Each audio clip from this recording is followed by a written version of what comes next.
తెలంగాణలో ముగ్గురు ఎమ్మెల్సీలపై అనర్హత వేటు పడింది. పార్టీ ఫిరాయింపుల ఆరోపణలు ఎదుర్కొంటున్న ఎమ్మెల్సీలు భూపతి రెడ్డి, రాములు నాయక్, యాదవ్ రెడ్డిని అనర్హులుగా ప్రకటిస్తూ మండలి చైర్మన్ స్వామిగౌడ్ ఈ కీలక నిర్ణయం తీసుకున్నారు.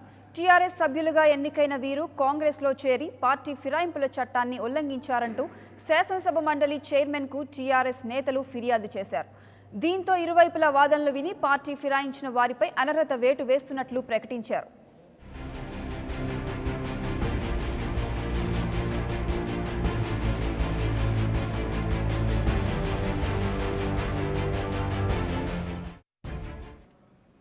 అయితే తమపై వేటును ఎమ్మెల్సీలు తిప్పుకొట్టారు. తమను ఏ రూల్ ప్రకారం సస్పెండ్ చేస్తారని ప్రశ్నించారు. అనర్హత వేటుపై హైకోర్టుకు వెళ్లి న్యాయం పోరాటం చేస్తామన్నారు.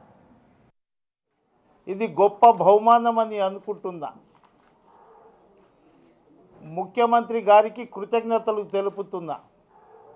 ఎందుకంటే ఒక ఉద్యమకారునికి మీరు ఇచ్చిన ఈ బహుమతి అనుకుంటున్నా. నేను మీకు గాంధీతోటి పోల్చిన, కానీ రాములు నాయక్ మీద నాథరామ్ గాడేని ప్రయోగించినట్లు మీరు ప్రయోగించారు. ఈ నోటీస్ ఏమని ప్రయోగించారంటే, చట్టం ఎవరికి చుట్టం కాదు, చట్టం అందరికీ సమానం, కానీ చట్టం ఈడ కొంతమందికి చుట్టం లేక అనిపిస్తుంది.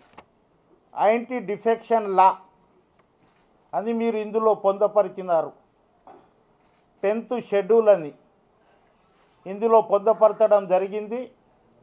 అధికార టీఆర్ఎస్ పార్టీలో కాంగ్రెస్, తెలుగుదేశం సభ్యులు వందలాది కోట్ల రూపాయలు తీసుకొని జాయిన్ అయినప్పుడేమో యాంటీ డిఫెక్షన్ లా వర్తింపగాదు. ఇవాళ స్వామిగౌడ్ గారికి, చైర్మన్ గారికి సీఎంఓ ఆఫీస్ డైరెక్షన్ ఇస్తే ఈయన యాక్షన్ చేస్తాడు తప్ప పాపం ఈయన చేతిలో ఏం లేదు. డైరెక్షన్ అక్కడికించి మొదలవుతుంది, యాక్షన్ ఇక్కడ ఇదవుతుంది.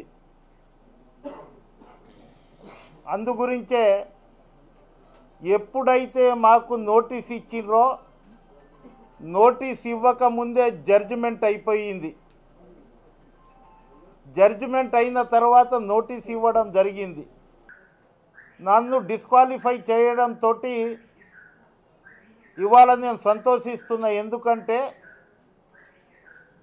ప్రైవేట్ లిమిటెడ్ కంపెనీకించి కుమిలి వచ్చే బదులు ఒక్కటేసారి నిర్భయంగా మాట్లాడే అవకాశం వచ్చింది నాకు.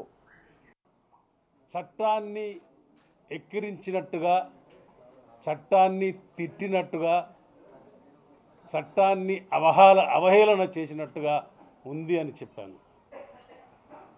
ఎందుకంటే చట్టం అనేది ఒక వ్యక్తికి ఒక తీరుగా, మరో వ్యక్తికి ఇంకో తీరుగా, ఒక పార్టీకి ఒక్కో తీరుగా, ఒక పార్టీలో చేరితే ఒక రియాక్షను, ఇంకో పార్టీలో చేరితే ఇంకో రియాక్షను అనే విధంగా వీళ్ళు చైర్మన్ గారు తీసుకున్న నిర్ణయము ఇది ప్రజాస్వామ్యానికే ఘోరమైన ప్రమాదం కల్పించేదిగా ఉందని నేను చెప్పదలుచుకున్నాను. ఈ రాష్ట్రంలో ఒక ప్రత్యేకత, మన చట్టసభల్లోనే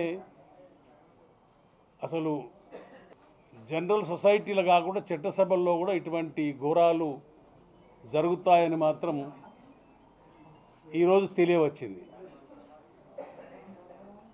ఇంతకుముందే కౌన్సిల్లో చైర్మన్గా ఎలక్ట్ అయిన స్వామిగౌడ్ గారు ఎవరి ఓట్లతోనే ఆయన ఎన్నికయ్యాడు, వారికి వేసిన ఓట్లపైన పార్టీ వ్యతిరేక చర్యలకు పాల్పడ్డాడని కంప్లైంట్ చేస్తే వాటిపైన నిర్ణయం తీసుకోకుండా టర్మ్ ఎక్స్పైర్ అయ్యే వరకు కూడా నిద్రపోయిన రోజులు గుర్తు చేస్తారు. For more updates, please subscribe 99 TV Telugu.